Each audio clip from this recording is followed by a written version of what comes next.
क्या आपका जीवन अच्छा चल रहा है? बताइए, मुझे पता है आप क्या जवाब देंगे। हाँ, बिल्कुल अच्छा चल रहा है। क्या आपके अच्छे जीवन के चारों पिलर अच्छे से चल रहे हैं? चारों पिलर, जीवन के चारों पिलर क्या होते हैं, क्या आप जानते हैं? मुझे नहीं पता, लेकिन ये तो जरूर जानते होंगे। एक डेमोक्रेटिक भारत जैसे डेमोक्रेटिक देश के लिए, कंट्री के लिए, लोकतांत्रिक देश के लिए चार पिलर कौन से होते हैं ये तो आपको पता होगा। और उन चार पिलर का सही रहना बहुत जरूरी है ना। तो पहला लेजिस्लेचर हो गया है, दूसरा जो है एग्जीक्यूटिव, और तीसरा जो है जुडिशरी, और इसके बाद में चौथा जो होता है मीडिया, है ना। तो ये चार पिलर्स होते हैं। इसको आप लोग जानते होंगे, हिंदी में कहते हैं विधायिका, इसके बाद में कार्यपालिका, न्यायपालिका और पत्रकारिता। अब ये चारों जो है आपस में ये अपने अपने काम को कितने बखूबी से कर रहे हैं, इसमें किसी का हस्तक्षेप है नहीं, या है, या ये करप्ट है या क्या है, इस पे मैं नहीं जाऊंगा।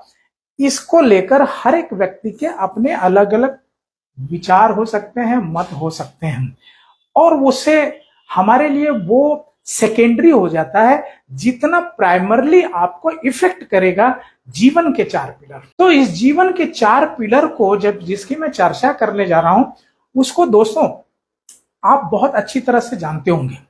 मैंने भी कहीं ऊपर ऊपर जाना था, लेकिन जब मैंने उसको गहराई में जानने की कोशिश की और जाना, तो हुआ क्या, ये चार पिलर जीवन के मेरे रेफरेंस बन गए।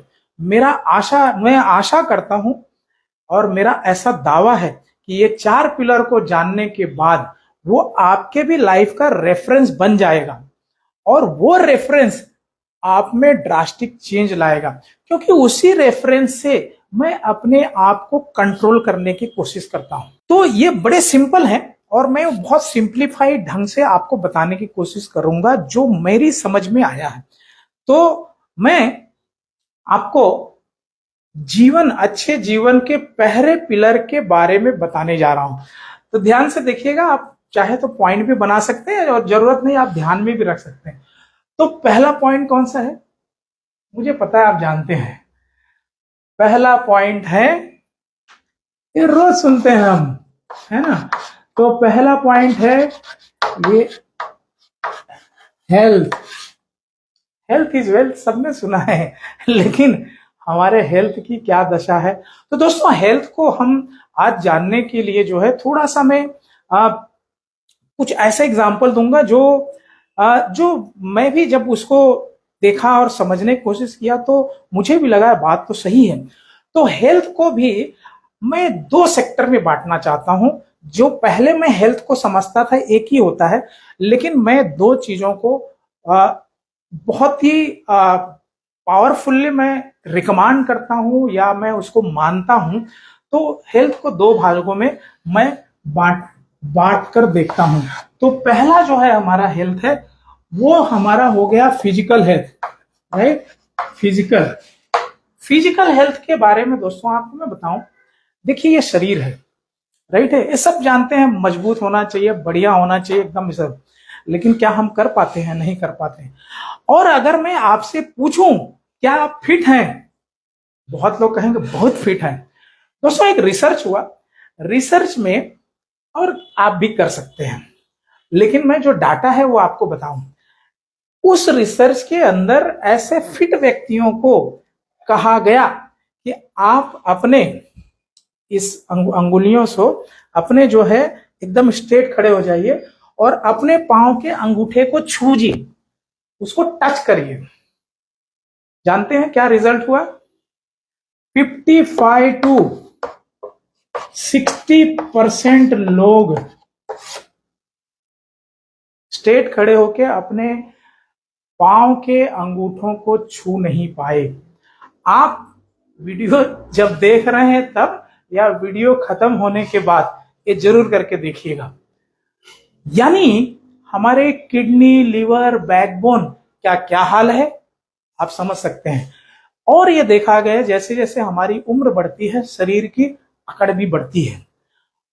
उसके अलावा अगर हमारा शरीर बैलेंस में है पेट आगे है तो ये रिसर्च पाया गया है कि हैप्पी हार्मोन, जो खुश रहने का हमारा जो हार्मोन होता है, वो 95%, कितना, 95% ये हमारी नाभि के पास से आता है। यानी जो सीरोटोनिन होता है वो 95% यहीं से बनता है, हमारे पेट से। और आप देखेंगे जब भी आप स्ट्रेस में या आप किसी प्रकार के मेंटल ट्रॉमा में होते हैं तो आपका पेट डिसऑर्डर होता है, और जब आप हंसते हैं तो आपका पेट भी तो हंसता है, कितना स्पीड ये लगता है। तो कहने का मतलब, पेट को सही कर लीजिए, पेट को जो है आगे ना आने दें, क्योंकि एक बार आगे आ गया तो अंदर बड़ी मुश्किल से जाता है। मुझे लगभग जो है 3-4 साल लगे, लेकिन everything is possible, there is nothing which is not possible, depends on our will power. तो ये रही बात, हम हेल्थ की बात करते हैं। इसके अलावा अगर मैं आपको कहूं बड़ी सिंपल भाषा में कि आपको बहुत बढ़िया तलवार दी जाए और कहा जाए जाइए जंग को जीत कर आइए, आपका शरीर ही काम नहीं कर रहा है, शरीर अगर कोई बीमारी का स्टैंप नहीं लगा है तो भी आपके शरीर के जो डायमेंशन है वो सारे भारी भरकम है, ओवरवेट है, अंडरवेट है, व्हाटएवर, क्या आप जंग को जीत पाओगे? मैंने तलवार यानी हिंसक भाषा का यूज किया, उसका कारण यह है कि आप बोलेंगे कि इसका हमारी जंग से क्या लेना देना। तो माय डियर फ्रेंड्स, रोज हमें अपने बिजनेस के लिए, अपने कैरियर के लिए, समाज में अच्छाइयों बुराइयों की जो यहाँ पे तादाद है उससे लड़ने के लिए हमें एक रोज चैलेंजेस तो ही आते हैं ना, हमें जंग जैसा ही तो है ना। इसलिए हम अगर फिजिकली फिट हैं तो हमारे लिए ये मायने रखता है। तो हमें जो है हमारे फिजिकल हेल्थ को बहुत ध्यान देना है। अब करें क्या? बहुत सिंपल है। पहला चीज ऐसा है कि आप जो है बीड़ी सिगरेट है ना, जो भी पीते हैं, दारू या शराब एडिक्शन, उसको धीरे धीरे कम कर दीजिए प्लीज, क्योंकि ये कैसे हमारे जीवन में बन गया और ये एक प्रकार की घातक चीजें हैं और हमें रोज थोड़ा थोड़ा मारती हैं। और ये भी देखा गया है कि अगर आप खुद से मोहब्बत करते हैं तो ये चीजें धीरे धीरे आप छोड़ देंगे, और जैसे जैसे हमारी चेतना बढ़ती जाती है हमारे अंदर वो भाव आने लगते हैं। और इस पे जरूर आप इस पे गौर करिएगा और इसे जहां तक हो सके क्विट करने की कोशिश करिए। अचानक एक दिन में नहीं होगा, लेकिन अगर आपके अंदर वो चीजें आ गई तो धीरे धीरे वो छूटे। पहला चीज है कि इस प्रकार की नकारात्मक चीजें जो आपके या तो बीमारियां ला रही है, या आपका जो प्रोडक्टिव, आपका जो प्रोडक्शन है, या आपका जो ऑप्टिमम लेवल पे जो आपका शरीर का फंक्शनिंग है, कहीं न कहीं उसको जो है कम करता है। पहला चीज। दूसरा चीज, अच्छी चीजों को खाना शुरू करिए, अच्छी चीजों को, नेचुरल चीजों को खाना शुरू करिए। और इसके अलावा तीसरी जो बात है, एक्सरसाइज हो, आप जानते हो, लेकिन एक्सरसाइज लोगों को बड़ा टफ लगता है। माय डियर फ्रेंड, 24 घंटे में कम से कम 10 मिनट आप जो है अपने शरीर को दीजिए।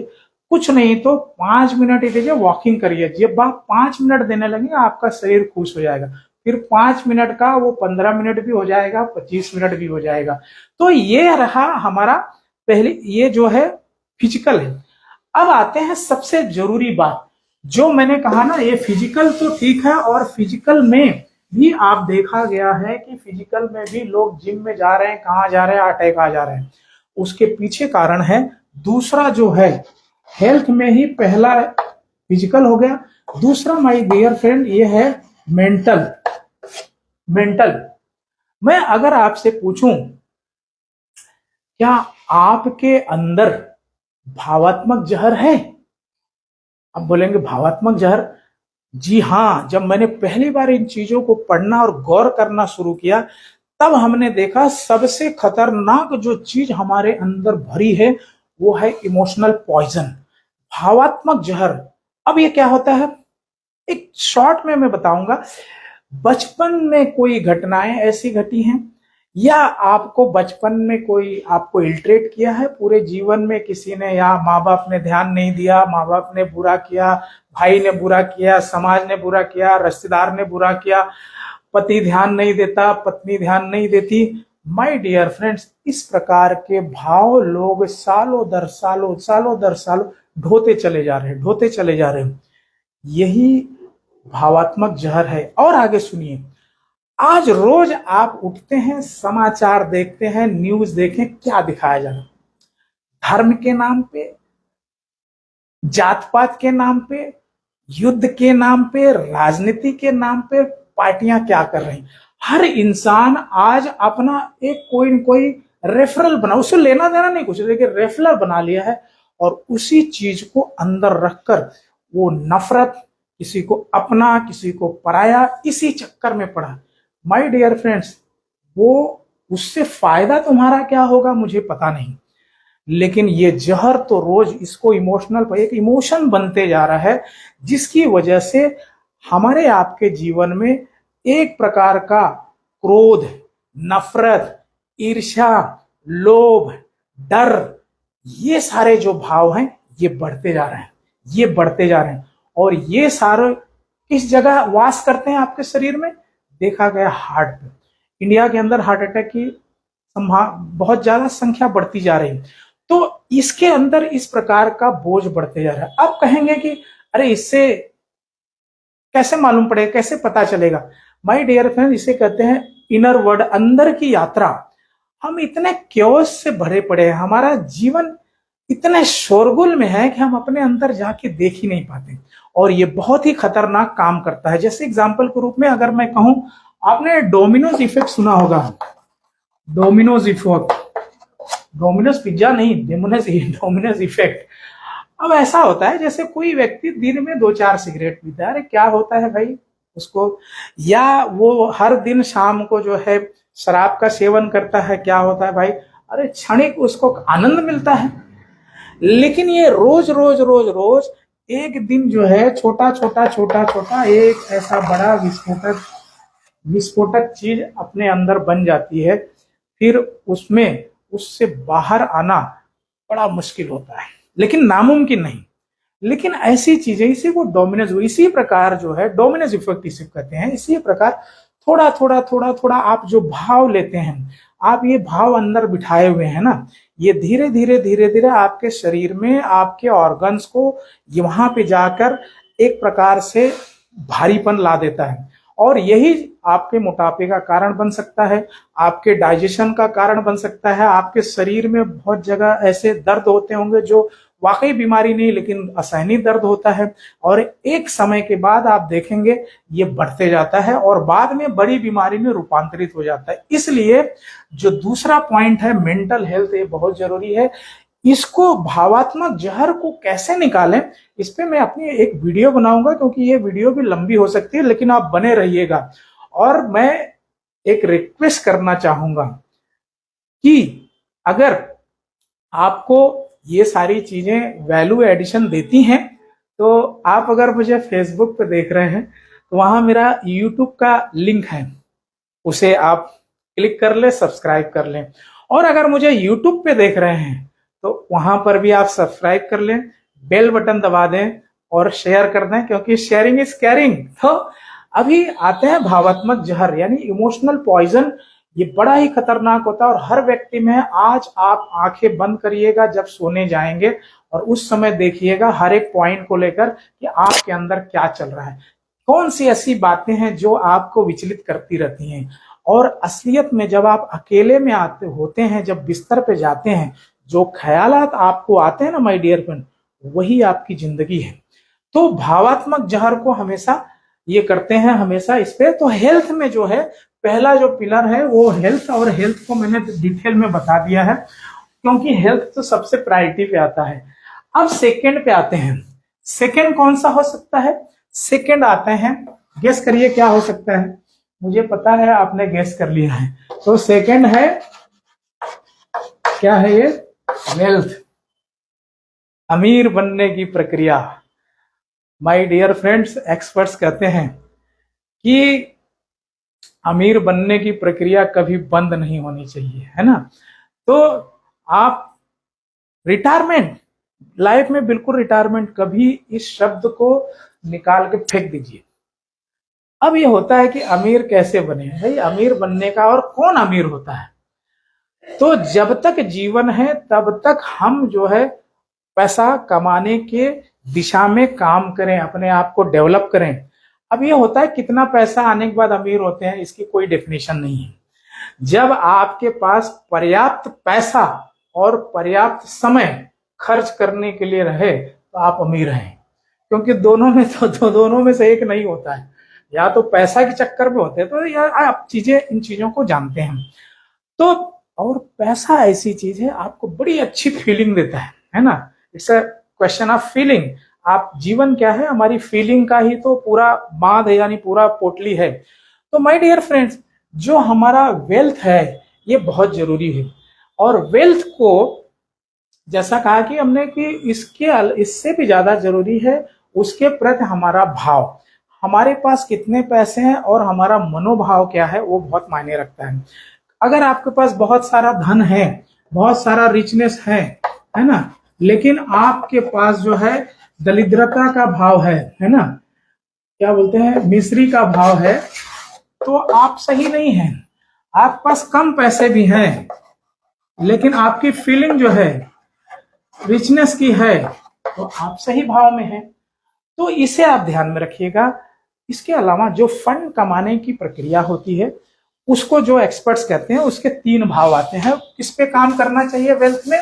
तो पहला जो है जैसे वेल्थ में जो हमारे पास अगर पैसा आए तो किस भाव से आए, किस सोर्स से आए, किसमें क्या भाव। तो पहला होता है hard earn money. Hard earn money यानी मेहनत का पैसा, जो गरीबों के लिए होता है, बड़ी मेहनत से कमा रहे हैं भाई, दिन रात मेहनत कर रहे हैं ना। ऑलरेडी ये जो है एक गरीबी का भाव जो है एक प्रकार का ये लेके आता है, अपने पास रखता है ना, मिजरी का भाव। दूसरा जो है वो होता है करप्ट मनी। करप्ट मनी आप जानते हैं, दूसरे के लिए सब कहेंगे भाई ये नहीं होना चाहिए, लेकिन जब खुद को मौका मिलेंगे पीछे नहीं हटेंगे, राइट है। Sorry to said but this is the fact, है ना। So whatever fact is there in the society, that same thing I am sharing. And third one is what, that is blessed money. Blessed money. तो ये 3 प्रकार से पैसे का भाव आता है। पहला आपने देखा, बड़ी मेहनत करता है गरीब जो है, दिन रात पसीना गिराता है और किसी तरह उसके 2 वक्त की रोटी का जुगाड़ होता है। दूसरा जो है करप्ट मनी, तो यहाँ पे ऑलरेडी बेचारा है वो, करप्ट मनी में बड़ा पैसा है, लेकिन करप्ट मनी का भाव कैसा है, जिंदगी को बर्बाद करने के लिए सारे गुण, सारी पावर है। और ये देखा भी गया है कि कुछ समय के बाद में आपके अंदर वो, ये जो मैंने पहले भावात्मक जहर बताया वो वही काम करता है।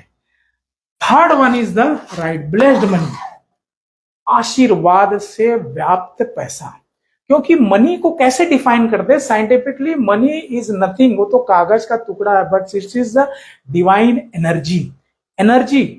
तो जो ब्लेस्ड मनी है, इसलिए देखेंगे जो बड़े बड़े उद्योगपति हैं, यानी आप ऐसे सोर्स से, ऐसे ढंग से पैसा कमाएं जहां आप समाज, दुनिया, लोगों के लिए कुछ अच्छा काम करते हैं, उनको खुशियां देते हैं और उसके बदले में आपको मनी मिलता है, वो ब्लेस्ड मनी होता है। तो बड़े बड़े उद्योगपतियों को देखेंगे, ये जितने भी आज आप देख रहे हैं कि सुख सुविधाएं हैं, बिल गेट्स की बात करिए, माइक्रोसॉफ्ट कंप्यूटर की दुनिया कहाँ ला दी, गूगल है, फेसबुक है, इस प्रकार ये क्या है आपके बगल। और इसके अलावा जहां भी देखेंगे आपकी मानव जाति के लिए उन्होंने सुख सुविधाएं लाई हैं, उनके लाइफ को जो है एक नेक्स्ट लेवल पे लेकर गए हैं, और इसीलिए उनको ये मनी का, ये जब उनको आप पढ़ते हैं तब उनके विचार आपको पता चलते हैं कि उन्होंने जो है किस प्रकार से, उनके लिए प्रायोरिटी पैसा नहीं था, उनके लिए प्रायोरिटी जो है पहला जो ह्यूमैनिटी के बारे में, नेचर के बारे में, ये सब था। तो ये रहा सेकेंड वेल्थ। अभी आते हैं थर्ड पे। तो थर्ड बड़ा इंपॉर्टेंट है। थर्ड को कौन सा हो सकता है, गेस करिए। LOVE, love. अब बोलेंगे भाई ये क्या लिख दिया, सही लिखा मैंने, लव। लेकिन कौन सा लव? आज लोगों को लव बोले तो एक ही चीज ध्यान में नजर आती है, वो है रोमांस, वो है सेक्सुअल अट्रैक्शन, वो है लस्ट। पूरी दुनिया इसी में डूबी जा रही है। माय डियर फ्रेंड्स, मैं इसके खिलाफ नहीं हूं, लेकिन सिर्फ यही है ऐसा नहीं, ये भी एक नेचुरल एनर्जी है, मगर आज हर जगह यही परोसा जा रहा है, हर जगह। अच्छा, इसमें भी जो उसकी बात मैं कर रहा हूं, तो इसको भी दो भागों में देखा गया है। One is constructive, constructive love, and second is destructive. अब कंस्ट्रक्टिव और डिस्ट्रक्टिव क्या है, अब देखेंगे कि एक जैसे प्रेमी अपनी प्रेमिका को या प्रेमिका अपने प्रेमी को देख रही है, वो जो है देख रहा है, वो किसी फूल को बहुत निहारता है, बहुत निहारता, बहुत देखती है, जो भी है। दूसरे दिन देखेंगे वो फूल को काट पीट के फेंक दिया, क्योंकि भाई उसको ऐसा लगता है हम पे ध्यान नहीं दे रहे हैं। ये है डिस्ट्रक्टिव। दूसरा है कि उनको लगा तो भाई फूल का गमला ही ला दिया, ऐसा है। तो आज फिल्मों में हर जगह यही चल रहा है कि जहां पे उनका ब्रेकअप होता है, एक दूसरे के जान के लाले पड़ जाते हैं, डिस्ट्रक्टिव। दूसरा ये है कि भाई जब ऐसा है, अंडरस्टैंडिंग होती है और एक प्रकार से मनोभाव उनके अच्छे रहते हैं, भले बशर्ते ठीक है अंडरस्टैंडिंग का होना जरूरी, वो कंस्ट्रक्टिव होता है। ये तो रहा उसकी बात जो हमने अभी बात की, मैं उसकी बात नहीं कर रहा हूं, मैं लव को जो है बात कर रहा हूं, जिसे भगवान बुद्ध ने कहा, जीसस ने कहा, महावीर ने बताया, love is nothing but the state of mind. एक जैसे खुशबू वाला फूल होता है, उसके सामने कोई भी आए, मतलब दुश्मन आए, कोई बदमाश आए, कोई औरत आए, कोई पुरुष आए, कोई जानवर आए, ब्ला ब्ला ब्ला जो भी है, सबको वो खुशबू देता है। इसी प्रकार माय डियर फ्रेंड, हमें एक ऐसे स्टेट करुणा भाव, प्रेम भाव से भरे रहना चाहिए, ऐसा एक्सपर्ट्स कहते हैं हमारे जीवन में। तो हम जब उस भाव में रहते हैं, ये इस भाव को, इस इमोशन को अमृत तुल्य भाव कहा गया। जैसा मैंने पहले कहा कि जितने नकारात्मक भाव हैं वो सारे हार्ट पे राज करते हैं, आपके हार्ट को प्रभावित करते हैं, लेकिन जब वो लव का भाव आपके हार्ट पे रहता है, आपका जीवन में बड़ी अच्छी खुशबू उठती है, बड़ी अच्छी फीलिंग होती है। और ये प्रैक्टिस से, ये इतना आसान मैं भी कह रहा हूं, तो ये रेफरेंस को मैं रोज लेता हूं और मैं जो है इस रेफरेंस से अपने आप को जो है ट्रैक पे लाने की कोशिश करता हूं। तो ये लव जो है बहुत जरूरी होता है। इसके बाद आते हैं चौथा पिलर, जीवन का चौथा पिलर है, विच वन, ये भी आप जानते हैं, रोज सुनते होंगे, दैट इज हैप्पीनेस। हैप्पीनेस, लोग कहते कह रहे मैं बड़ा खुश हूं। माय डियर फ्रेंड, लोग एक्सपर्ट्स कहते हैं लोग झूठ बोलते हैं। एक्चुअली देखा जाए, आज सबसे ज्यादा लोग जो है ना हैप्पीनेस मूड में नहीं रहते। क्यों मालूम है? एक रिसर्च कहता है लगभग 95% ज्यादा हम उन बातों को लेकर दुखी रहते हैं जो हमारे पास है ही नहीं, जिसको हम चाह रहे हैं, रोज चाह रहे हैं। तो कैसे हैप्पीनेस में जाएंगे? तो एक्सपर्ट्स कहते हैं कि पहले आपको हमेशा खुश रहना है जो आपके पास है। आप जिंदा हैं, इससे बड़ी बात, आपके पास मुफ्त में हवा है, सूरज चमक रहा है, ये सब तो है ही, आपके पास घर भी होगा, आपके पास फैमिली भी होगी। इनके बारे में सोचकर आप कितनी बार भगवान का शुक्रिया करते हैं, ऊपर वाले का शुक्रिया करते हैं। तो ये अक्सर देखा गया हमारे आप में नहीं पाया जाता। इससे हम पहले रोज सोचे, सोने से पहले सोचे, उठने के बाद सोचे, जिंदगी में मतलब दिन में कई बार सोचे, तो आपको ये हैप्पी मोड में रखेगा, है ना। तो इसको एक रखना जरूरी है कि हमारा जो भाव होना चाहिए, हैप्पीनेस का एक भाव होना चाहिए। देखिए, हमारे पास मुसीबतें आएंगी, ये तो नो डाउट, रोज हमारे पास टेंशन आएगा, रोज लोग तकलीफ देंगे, लेकिन जब आपके पास ये भाव रहेंगे, आप मजबूत रहेंगे, तो आपका स्टेट ऑफ माइंड ये भी हो जाएगा, राइट है। जैसे लव का बताया, वैसे हैप्पीनेस का भी स्टेट ऑफ माइंड हो जाएगा। अब हैप्पीनेस वालों को कैसे पहचाने, एक एग्जाम्पल के रूप में बताऊं। एक व्यक्ति जा रहा था सज धज के, बहुत बढ़िया है, और उसके ऊपर अचानक उड़ती हुई बर्ड ने उसके ऊपर शिट कर दिया। क्रोध से जो है जल बुन गया, और उसने अनाप शनाप जो है कहने लगा पक्षी को, और ये सब कहने लगा, है ना। एकदम ब्लड प्रेशर उसका बढ़ गया, है ना। तो आप कई लोगों को देखते होंगे इस प्रकार, उनके साथ कुछ घटना हो गई तो आप उनका रिएक्शन जान सकते हैं। वहीं पे एक दूसरा व्यक्ति जा रहा था, उसके साथ भी वही घटना हुआ, लेकिन वो हैप्पी मोड में था। उसके ऊपर भी चिड़िया ने शिट कर दी। उसने देखा और बोला शुक्र है ऊपर वाले का, शुक्र है ईश्वर का, शुक्र है खुदा का, उसने भैंस को नहीं उड़ाया। तो ये फर्क पड़ता है। तो माय डियर फ्रेंड्स, हमेशा ध्यान में रखिएगा ये 4 पॉइंट्स। तो first is what, health. Health में भी 2 बताया, एक फिजिकल है, एक mental. Then second is wealth, है ना। तो वेल्थ भी बहुत जरूरी है ना। सेहतमंद और दौलतमंद, सेहतमंद और दौलतमंद बनने की प्रक्रिया जीवन में कभी रुकनी नहीं चाहिए। जब तक सांस है सेहतमंद बनते रहो, सेहतमंद बनते रहो। जब तक सांस है दौलतमंद बनते रहो, दौलतमंद बनते रहो। प्यार तो भरते रहो और खुशी की मुद्रा में रहो हमेशा। तो ये 4 जो पॉइंट है, इन शॉर्ट में ये 4 पॉइंट्स को बताने की कोशिश, क्योंकि इसको जो मैंने समझा है और इस रेफरेंस से आप 4 ही पॉइंट को ध्यान रखिएगा। कोई भी घटना आपके साथ होती है, आप हमेशा सही मोड में रहेंगे। तो मुझे लगता है वीडियो काफी लंबी हो गई, और अभी तक अगर आप बने हैं और इसे देख रहे हैं तो आपका बहुत बहुत शुक्रिया। एक बार मेरे चैनल को वापस सब्सक्राइब कर लीजिएगा, शेयर कर लीजिएगा, और मैं अपना ये लाइव शो बंद करता हूं। नमस्ते, bye bye, take very good care of yourself.